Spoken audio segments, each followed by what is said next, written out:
Salut, astăzi am să vă prezint un hack foarte mișto pentru serverele private de Metin 2.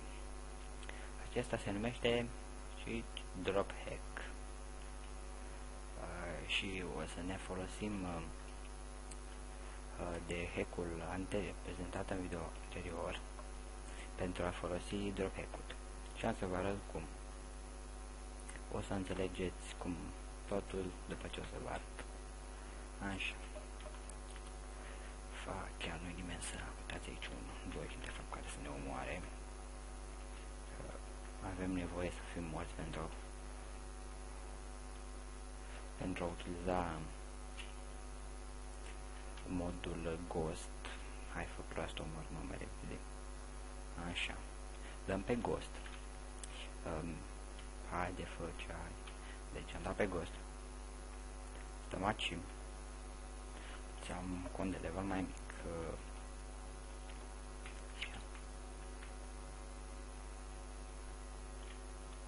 Uitați, vedeți aici, nu ne vedem deloc, uitați-mă, suntem acolo mort, dar de fapt noi suntem contul aici, uitați, vedeți, așa.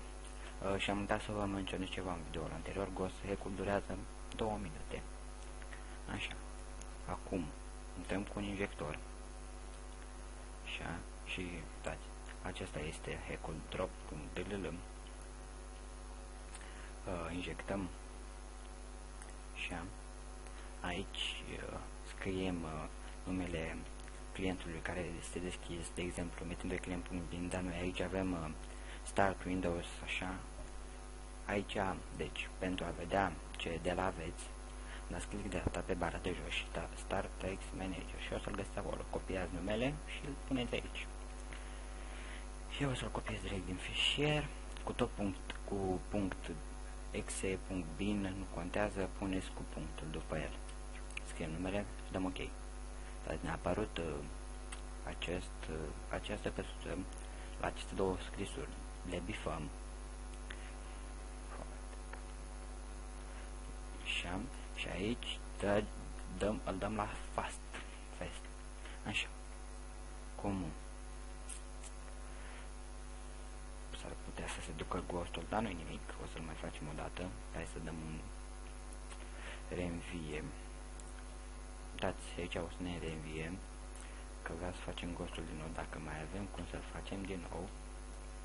Și uitați, stați că trebuie să umplem inventarul pentru a vă arăta că chiar funcționează. De exemplu, umplu un inventar de licori.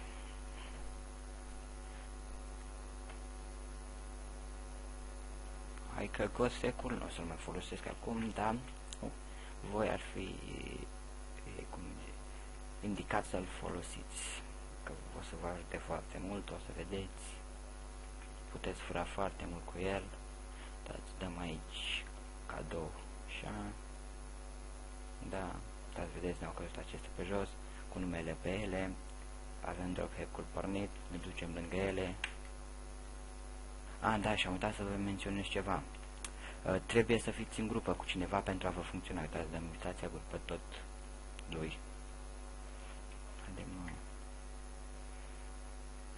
n-avem level, stai să luăm level.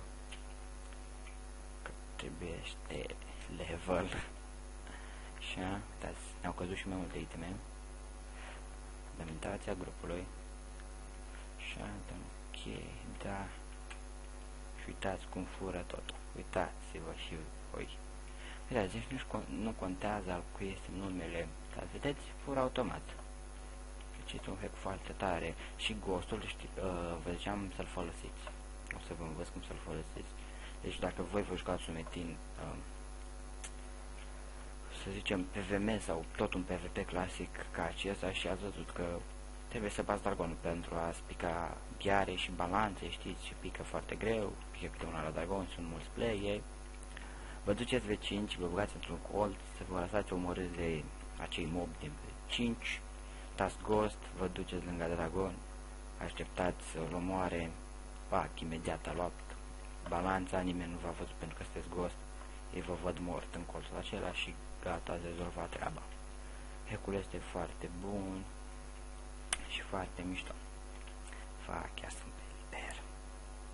Pare să nu murim. Fac, unde ar mura? Așa. Sper că o să vă fie de folos. Cam atât am avut de prezentat despre acest hack. O să vă las link-ul de Donald în descriere. La revedere!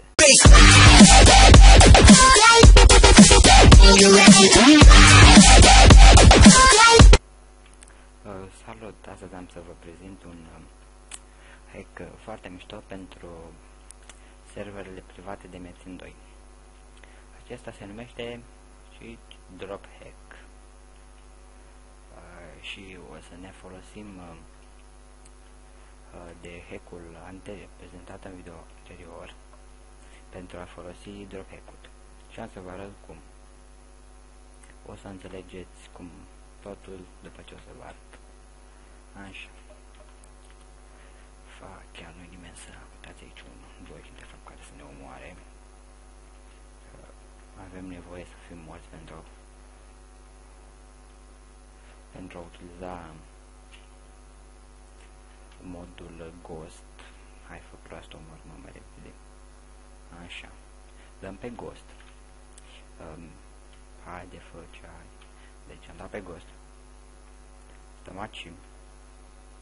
Ți-am cont de level mai mic.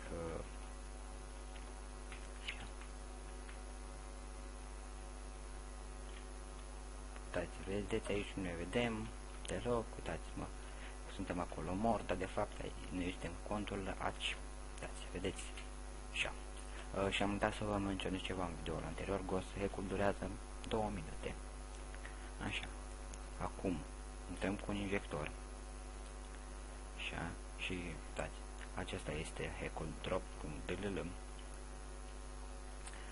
Injectăm. Așa. Aici scriem numele clientului care este deschis, de exemplu, metim pe client.bin, dar noi aici avem Start Windows, așa.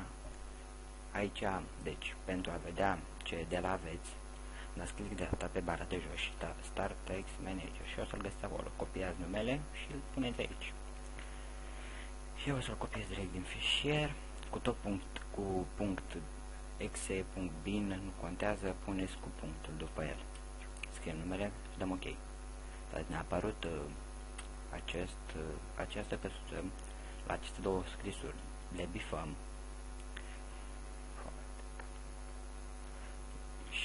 Și aici îl dăm la fast. Așa. Comun. S-ar putea să se ducă ghostul, dar nu-i nimic, o să-l mai facem o dată. Hai să dăm un reînvie. Dați, aici o să ne reînvie, că vreau să facem ghostul din nou, dacă mai avem cum să-l facem din nou. Și uitați, stați că trebuie să umplem inventarul pentru a vă arăta că chiar funcționează. De exemplu, umplu un inventar de licori.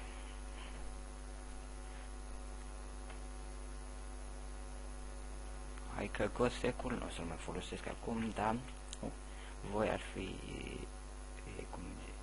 indicat să-l folosiți, că o să vă ajute foarte mult, o să vedeți, puteți fura foarte mult cu el.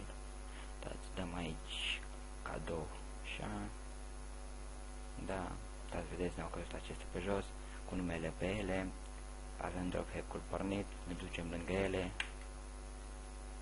Da, și am uitat să vă menționez ceva. Trebuie să fiți în grupă cu cineva pentru a vă funcționa. Uitați, dăm invitația pe tot 2. N-avem level, stai să luăm level. Că trebuie level. Așa, uitați, ne-au căzut și